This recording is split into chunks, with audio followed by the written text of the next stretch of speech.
Hello and welcome. You're watching My 11th Circle presents Cricbuzz Live. Well, it has been one-way traffic pretty much in Abu Dhabi today. And Mumbai has won the match against Rajasthan by a big, big margin. Well, we thought we saw a big margin yesterday. It was over 50 runs that RCB got beaten by Delhi. And today, much the same in terms of being one-sided. It is Mumbai who has defeated Rajasthan by 57 runs. And boy, that's big. Got Michael Vaughan and Shaun Pollock here with me. Vaughanie, that's big. That's an innings defeat. Yeah, that's a monster. That's a hammering. Pretty much from the get-go, Mumbai came out of the tracks with the bat in the hand. They had a little stumble, then did well at the end. We spoke about it at the halfway and before that Rajasthan are just tinkering too much, and you can just see that there's not a fundamental structure throughout the team. They all just seem to be tinkering with the roles. The captain, Steve Smith, started the tournament well, has lost form. He just doesn't seem to be in any kind of rhythm. It looks to me like he's trying to hit a boundary every single ball when he bats. And Mumbai got it right. They bowled the right bowlers at the right time. The quick bowlers, that trio, they're going to do some damage throughout this IPL. Three outstanding bowlers that bowl with aggression, pace, skill. They're going to make it very difficult for the opposing batsmen. You just look at Rajasthan, and it's how do they come back from this? Yes, Ben Stokes possibly will play on Friday, depending on his isolation. Will he be through that then? But he's not. I know he is Superman for England, but he's going to have to be Superman with cherries on the top to get the Rajasthan Royals playing back to the standard that they would have expected at the start of the tournament. Yeah, and well, today it was the Mumbai bowlers who took the cake, since we are talking about cherries and stuff in the middle of the night. So they took the cake today. And Polly, I mean, it wasn't just with Bumrah, right? I mean, he's 4 overs, 20 for 4. This is after his last over was gone for 12. So he was, I think, 3 overs, 8 and 3 at that time. That's just, I mean, weigh him in gold and diamonds already. Yeah, and look at the dot balls, 14 of them and 12 from Trent Bolt. I mentioned before that I think you've got to give him the best chance with a new ball. They bowled him as a first change bowler, but I think that's his best role. He is a guy who gets that new ball to swing through the air, and he can nip it around as well. So it makes more sense to me to have Patterson come on, who's more of just a length, hit the deck bowler, who doesn't really rely on any movement. I think that's the best combination. And I think they were perfect. We know he can do a job up front, as I say, with the movement. And he's normally brilliant at the back. I mean, this tournament's probably been an exception in many ways. He's had quite a few occasions at the back end where he hasn't been as sleek as we've seen in the years gone by. But I think by the end of the tournament, I think he'll be absolutely brilliant and continuing to produce some winning spells at the back end as well. And it's only the lower order guys who seem to be getting him away. Do you think the lower order guy is going to talk to the openers and say, I will tell you how to play, Bumrah? No, I just think maybe he relaxes. Maybe he's going for wickets. He knows the game's pretty much won, and he's just kind of getting those wickets. I mean, you look at Pat Cummins, Rabada, Bumrah. For me, the best 3 bowlers across all the formats. If I had to pick one, it'd be Jasprit Bumrah. I just think he's got that amazing ability to kind of just tiptoe in, the angle for a batsman to face, that movement that gets. He gathers pace off the pitch. He just gets that zip off the pitch, and a wonderful executor of the Yorker. I personally think he's the best bowler in the world as we speak. I just think he's not had a great time of it in this IPL. But I just think when he's on his game, I wouldn't want to face Jasprit Bumrah or all the other bowlers in the world. Only on Cricbuzz can we get one of the best of his time talking about one of the best of this time. Shaun Pollock, the floor is yours. I just think he's got natural variation. I think that's what makes him so difficult. It's like a different angle where he sets himself up. He bowls from a different place, slightly wider. His wrist position is a little bit different to what you'd expect. And he just bundles in. You almost can't get a good rhythm to facing him. So, yeah, he has been remarkable for India. And as I say, he's still relatively young. I think his best years are still to come. His run, I mean, it's like you said, it's a waddle when he begins. Yeah, we had a great story about him. We did an interview with him. Yeah. And growing up, he didn't have enough space for a run-up. So he only had 5 meters until a wall. Yeah. So when he was relieved of playing on that field, he went to the bigger field. He tried to come off a longer run. He said, well, what's the point? I'm not bowling any quicker. I'm not going to get more energy. I'll just stay from a similar kind of run up. He just does a little waddle and then gets going for the last 5 meters, which is what he grew up doing. Well, you just never know, right? You just have to innovate. Like you probably get him off a longer run up, and he may not be the bowler that he is. But who has fewer steps? He said he's tried. He's terrible. He says he's terrible for a longer run up. Yeah. Yeah. Who has fewer steps, like proper running strides to the wicket? Him or Wasim Akram? Yeah, the only person who can compete with bowling as quick or similar speed to him off a shorter run-up would have been Shahid Afridi. But I mean, you'd understand because he is younger than Bumrah, so obviously he'd be quicker. let's have a look at the Rajasthan batting. There isn't really much to take away from that except Jos Buttler, and Jos Buttler was going well. We spoke about him. That was the thing. We spoke about him in the pre-show, about that skyscraper at Long On. Try to clear it at your own peril. And today, well, Jos Buttler perished. He was going really well till then, wasn't he? Yeah, I mean, if you actually look back to the catch, he's on the edge. I think he's wanted it to be probably a yard or two high, so he could have gone for the kind of flying one-hander that we've seen him take, the reverse-hander with that right paw. I think he thought he was going to be taking on that kind of catch, and then it got a bit closer, and he thought, oh, I've misjudged this, and he just kind of managed to just pour it in the air. Butler was the only hope that Rajasthan had, and they went to Pattinson again, an attacking option from Rohit Sharma. He was very good as a captain. And that's why I like that trio of Bumrah, Trent Bolt, and Pattinson. Very aggressive. And when you've got a player like Jos Buttler that's going, I think Rohit's always going to have one of those three to throw the ball to go really hard at the batsman that's kind of striking it. I like body language out in the field. In T20 cricket, when the ball's travelling, I like someone like James Pattinson who kind of pushes his shoulders back. He's always in the batsman's face. He always charges in.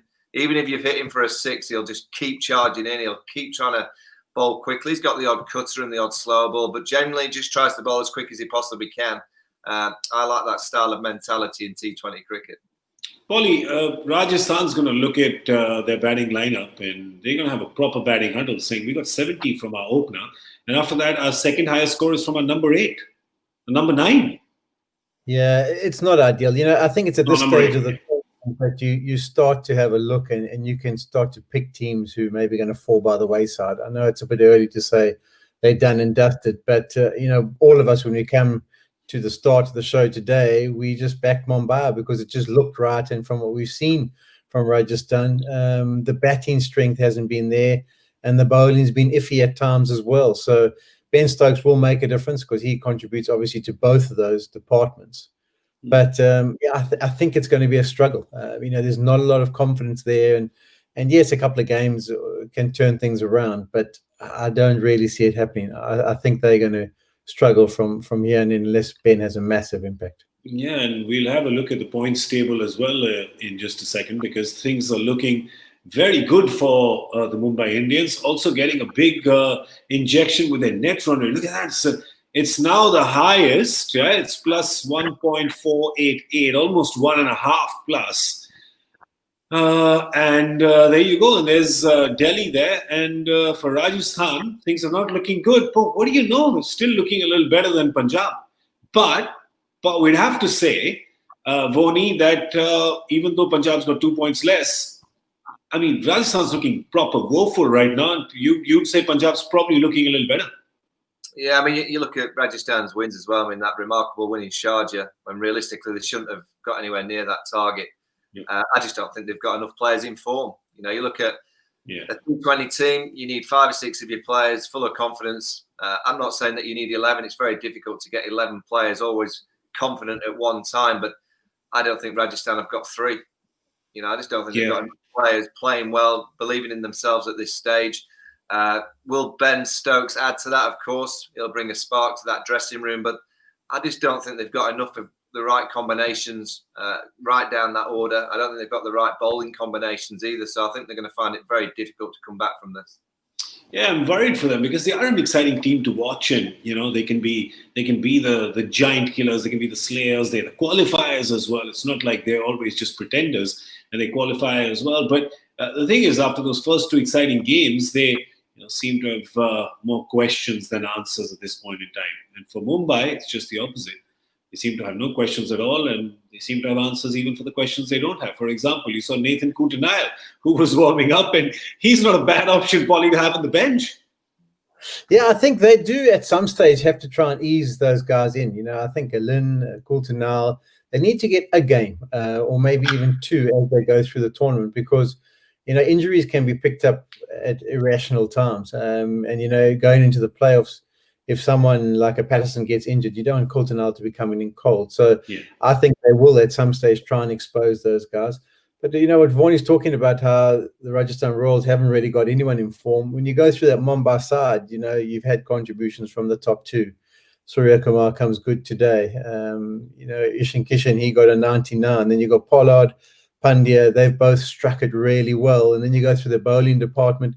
Even someone like Chahar, he's sliding underneath the radar. He just keeps producing his little 3 overs, 4 overs for 7 and over, picking up the odd wicket. So there's plenty of contributions coming in, and they are feeling confident. As I say, I think as a management group, you just have to cover your bases. So maybe get the odd little guy in just so he's got some form to talk of if injury does occur. So here's the thing. Here's the secret for both Mumbai and Chennai and why they keep winning is that every match they have just another guy who puts his hand up and saying, I'm going to be the match winner today. It's not the usual suspects. For example, today they got to a 190 plus score and Pollock didn't even bat. So, that's the thing that they have today. Suryakumar Yadav stood up. Chennai's had the same thing. Watson, or Faf in some game, or Raidu.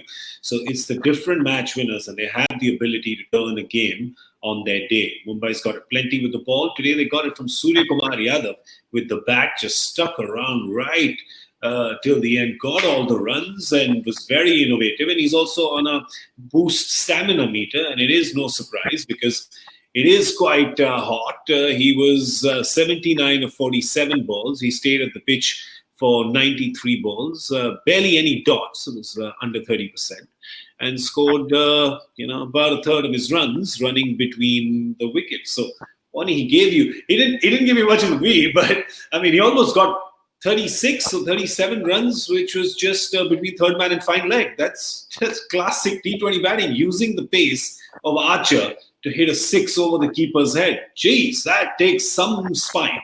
Yeah, that was some shot, particularly the ball after being struck on the helmet.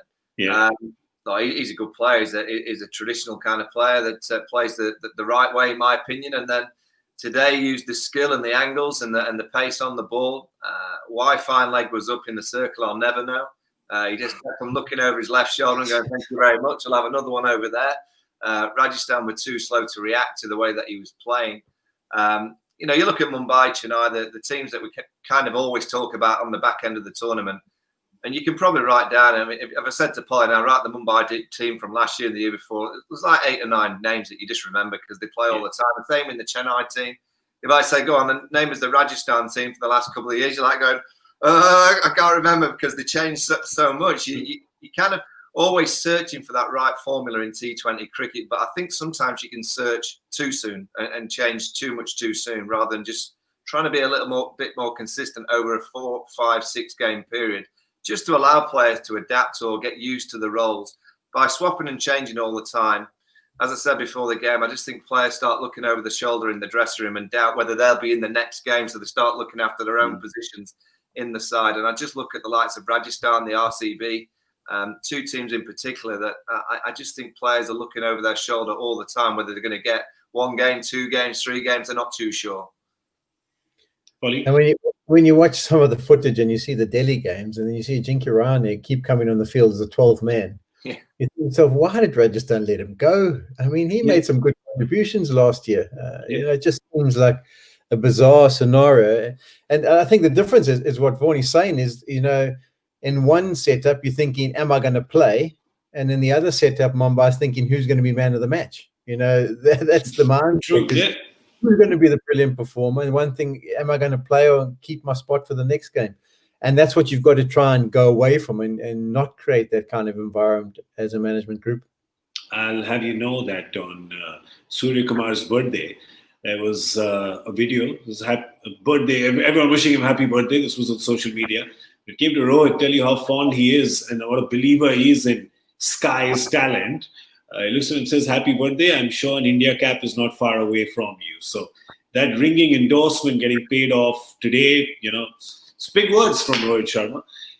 But right now, we're not talking about the India team. We're not even talking about the Mumbai team or the Rajasthan team. Oh, what you talking about, Willis? I'm talking about my 11th Circle Ultimate Team of the Day. That's the team I'm talking about. How many of these 11 did you have in yours? If you had them all, then you would have been our champion of the day. We told you Suryakumar Yadav was our trump card before the match started. Should have listened to us. We're not just pretty faces, Josh Butler, of course, vice captain. He got the runs as well. And let's move to our My 11th Circle champion of the day. Let's have a quick look at who wins today. Manish Kumar from Nagpur, 337 for you. Well done, young lad. Well done. Well, so well done for Mumbai today. And of course, as we've said, we've had 2 days of one-way traffic, really. But I don't think that's going to happen tomorrow, because tomorrow is a cracker game with two teams who, in different degrees, but they have things to prove in this tournament. Kolkata does for sure. Chennai also, after that 10-wicket win in their last game. A lot of people, it was amazing. Everyone talking about the batting order and who's going to come at 4, 5, 6. The opener said, you know what? Don't worry about it. Don't worry about it. We ain't giving nobody no chance. But again, tomorrow, Michael, this game as well. Both teams really have a few things to prove. Yeah, I mean, tonight, I think on commentary, Danny Morrison called them the Dad's Army. They are an old team full of experience. They desperately needed that win. Stephen Fleming, after the game, the coach, obviously praised the two senior pros at the top of the order, but he wasn't so sure about the fielders. He wasn't happy with the way that they moved in the field. So even though they won the game convincingly, there was areas of concern for Stephen Fleming. It's not often, actually, you hear Stephen Fleming criticised. I wouldn't say criticised, but it's not often that you hear him talk negatively about anything that his teams do. Generally, he's very positive. Him and MS Dhoni. I think that's the first time I've heard him really kind of talk about the field, and that'd be a real concern for me with the ages of that team. That when they get in a game when it might come down to 10 or 15 runs and fielding will be a big part, that's when they might have their downfall. They have to win tomorrow. I mean, KKR are a team that I fancy this time round. Where Owen Morgan ends up, we'll have to wait and see throughout the tournament. But I just think they've got enough in their batting department, the bowling, the matchups, their kind of combinations, that they could be a real threat. I'd expect them to beat Chennai tomorrow. I think they'll be. And pretty unanimous, everybody saying that Morgan should be coming at number 4. But let's look at the Chennai squad first and get Polly's comments on that. Do you see any changes happening with Chennai? The answer is no. Let's move on. Sorry, Polly. Well, it's not far off the truth. I mean, they don't like to change, do they? And I think there's been some decent contributions now. Eventually, they've got themselves into the tournament. And I'd be very surprised when they haven't been playing well. There hasn't been any changes. So after they win by 10 wickets, I'd be very surprised. I think Bravo just brings a little bit more to them. I quite like Takur in the team there with the start of Chahar. I think he starts off brilliantly for them. And I think they've got a nice blend there. I don't have any issues. I always just think at some stage, I think Imran Tahir will probably get a go, but I just don't see how he fits in and who he comes in. I think probably the guy who might start to become under a little bit of pressure would be Sam Curran. Yeah. His contributions he makes, they're valuable at times, but I think as the tournament goes on, the pitches start to wear. I think the contribution that a Tahir or even a Josh Hazlewood could play with the extra bounce they get, I think those might be the guys they start to turn to. But they do like the little bit he brings to the party with his left-hand batting. Yeah, I'm interested to see how the two senior pros, Watson and Faf, handle Pat Cummins. On this kind of wicket, we've seen it. It's the same pitch. I believe they'll play tomorrow. I'll be interested to see how Pat Cummins goes against those two senior pros, because he'll charge in, he'll whack the pitch as he always does. That could be a key battle in the game. Will he get the new ball, though? Because we just can't take that for granted anymore, can we? Totally. But I think also another person needs to stand up as Andrew Russell. He's been a bit off color in this tournament so far. He hasn't been at his best, and there's got a lot of plans in place, I think, from teams when they come up against him about what they're going to do to make him ineffective, and it seems to be working. So I think it might be more of the same tomorrow. But when he starts whacking it, and the self-belief in that middle order of Kolkata tends to grow, and I think their team vibe and spirit sort of changes a bit. So if he comes off, then you've got to start to watch out for them. A few questions, of course, about the batting order of Kolkata while we pull the team up on your screen. Wani, I'll ask you both. Sunil Narayan still opener in your book, and Morgan, actually, should Ian Morgan come at number 4? The answer is yes, and let's move on. Sunil Narayan, should he still be opening, and Morgan batting at 4? Your thoughts? I'd stay with that at this stage. I mean, Narayan is hit and miss, probably miss, hit. He's not consistent, but you hope that he can have a 20-ball impact on the game in that power play. If he can, he can get them out of the traps. And, I think it takes that to allow Andre Russell to kind of just manoeuvre himself further down, not to get too many balls, so he can come out and just strike it pretty much from ball one. That's, for me, when Andre Russell's at his best. Morgan is a wonderful player, and he really would prefer more balls, but I don't think I'd be changing it just yet. I'd be studying the captaincy of Dinesh Karthik. I mean, when you've got someone like Owen Morgan in the team, who's an incredible leader, a brilliant white ball captain, I just hope that Dinesh is kind of leaning on Owen's kind of shoulder for a few ideas and thoughts, because he is, I know it's not much in the world of white ball cricket, but he's England's best white ball captain by a country mile over the years. And over the last 2 or 3 years, he's been the best white ball captain in the world. So I'd be amazed if they're not kind of just picking a few of Owen's white ball brains to try and improve their performance. I'm sure there would be. Polly, you think, I mean, for a captain as well, right? When you're a captain and you're out of form, and then you're asking questions, oh my God, am I eating up deliveries that Russell could be facing, or Morgan could be facing? And then your team's not going over the line. It can, and then you're not getting the runs. It really can sort of trouble and disturb you, can't it? Yeah, it can. And also after last year, I mean, there was much publicized about, the management being changed, and sort of infighting. A couple of camps sort of had formed in the last season.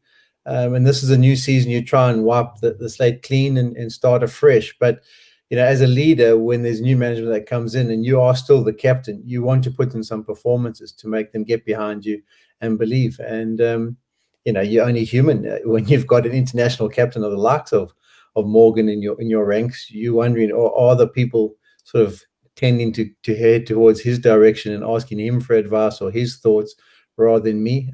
You're only human to think along those lines. So in order to put that to rest, you need to put in some quality performances yourself and help your team get over the line. Yeah, but I think he'd do well not to hear the chatter, because there's it's the most watched tournament in the world, right? It's huge. So there's always going to be opinions and counter opinions. So I guess it's just do what Sachin Tendulkar used to do and not read the newspapers. Right? Just never read the newspapers. I always thought what an amazing job it would be if you were the person who was in charge of filtering the news for Sachin. You could have told him anything. You could have said there's a monkey on Mars now, right? How does he doesn't know how to clarify. Yeah, the problem now is it's not newspapers, it's online, it's social interactions and all the social sites. That's why it's such a difficult era for the players, because they could make the decision not to be in the social circles of Twitter, on TikTok, wherever they're on, Instagram. But generally, even if you're not on them, someone will tell you that you're not having a great time of it on social circles. So, and the fan can have their say. I don't know, in my time, certainly, there was no way that a fan could direct message me as a player to tell me how bad I was throughout a game. And I'm sure that's what happens to the players these days. So it's a hard era to play in terms of coping with that pressure from outside. I think out of all the retired cricketers, Michael Vaughan is the only one who wanted trolls to be around when he was playing. Come on. It is. He likes them. He baits them, and everybody bites. It's amazing how they do it. I want to ask Shaun Pollock a quick question about the number of beamers that we are seeing. That one was a messy one today. Whoa. Jofra Archer and Hardik Pandya. Wow. I received one from Shoaib Akhtar at one stage. It wasn't as high as that, but came through just above hip hop. And I think that was close to about 160. And that didn't feel very nice. So I can just imagine. I think his laugh must have flashed in front of him because it didn't miss one. Can I ask you an honest question, both of you? When that delivery was bowled, did you both in your chairs go like that? I didn't go like that, but I went, oh. I did jump a bit. That was making. I think what you got to go down to, there's been a couple of factors that influenced it.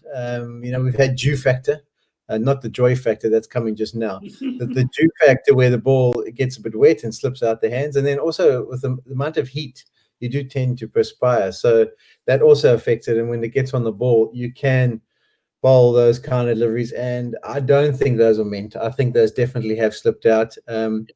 Often what happens with a Yorker too is you try and put a bit of extra effort into the delivery to try and make it go into that hole as fast as possible. And, if anyone who's played golf, sometimes, if you force it, that's where you get your biggest dispersion on the fairways.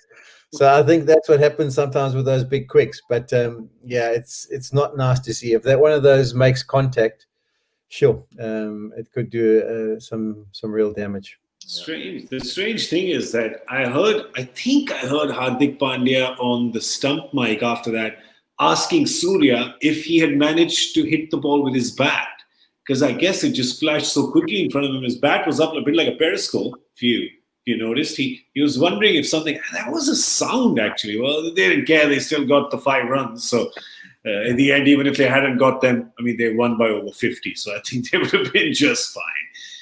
All right, let's have a look at our joy factor question and give you the answer as well. And I think that the two people who are with me here are keener to know the answer than anyone else because the question stars them. Who was the man of the match when Shaun Pollock dismissed Michael Vaughan for the last time in a test match? Have you gents figured out where it was, at least? Yeah, it's actually an easy one if you think about it. Just needed a bit of thought and you come through. And what is your answer? The man of the match in that game was that happened in Pretoria, and the man of the match, it was a drawn game, but AB de Villiers was the man of the match. Is that right? So that must have been 2004 or 3. 4? There you go, Centurion 05, 92 and a century, AB de Villiers. That's all the answers. Someone, that's just why I was thinking, who could possibly have been playing that? Because normally he gives us someone who's actually involved in the match, doesn't he? Yeah, he does. There's a doozy today. Vinod Reddy did very well. He answered that. He read the wrong one correctly. So he did. Listen, the two of you are here. And then if he gives us somebody who's playing in the match, that's just way too easy, right? Yeah, it's not a baby over. Well, not playing kiddie cricket over here. But of course, that was way back in 05, and it was AB de Villiers, and he's still around, and he's still lighting up the IPL. Before we go, I want to ask the two of you. We did speak. We have touched a little bit upon captaincy. We've spoken about, we spoke about Steve Smith, Rohit Sharma. Who are the captains that you've been impressed with? The both of you, at the top of your head, just before we go, Michael. Sure, I say at Delhi, I think he's been outstanding. I think in terms of his decision making, I think he's got a good team to play with. I think it helps that he's got a magnificent coach, but he's reading the game very well. For me, Rohit Sharma is a wonderful captain. I said it a couple of weeks ago on the show about how well I thought he was as a T20 captain. Obviously, MS Dhoni, he's the king. No one's better than MS Dhoni in terms of white ball captaincy. I think there's been a few that struggle. I think Steve Smith not been found out, but I thought he had a poor game tonight tactically, and a poor game in the last game tactically. Dinesh, we've just mentioned, he's not had a great time of it either. But the real standout for me is Rohit Sharma. I think he so far has been magnificent. Yeah, I think there's been some good performances from some of the captains individually, but as far as marshalling their troops, I agree with those two. And if you look at it, it's reflected also in the bowling attacks. Often you, as a captain, you're only as good as the attack that you manage. And both Mumbai and Delhi Capitals bowling attacks have been superb. So it does make your life a little bit easier. But the tactics that they've employed have been very good. And, obviously someone like Rowett's dealt with those guys for a few seasons, or most of them, so he knows them pretty well. Yeah, I mean, Shreyas Iyer, last year, there were questions because last year was actually his first full season as captain. Remember, in 18, he had taken over halfway when Gautam Gambhir had quit and handed the reins over mid-season. So he's just looking far surer this season. You're right about the team, you're right about the coach, the same coach last year, but just looking surer this year. So I think that's just working well for Delhi. So exciting. I just hope that they stick with KL Rahul. This is his first season as captain. And with Anil Kumble there as new coach, I hope they stick with him because Punjab has this habit of sort of changing them like flavor of the month. So I just hope that they stick with captain and coach. Well, gentlemen, thank you so much for your insights on that. And thank you so much for being with us through this game. We've had 2 days of one-sided traffic. I promise you that tomorrow is going to be a last ball thriller. That's my money back guarantee to everybody as soon as you send your money in. Big thank you to Michael Vaughan. Thank you so much for being here. No problem. And a big thank you to Shaun Pollock joining us from South Africa. All good. Good to be with you guys. And we're going to see you tomorrow for, some more of My 11 Circle Presents Cricbuzz Live. I'm Gaurav Kapur. Good night.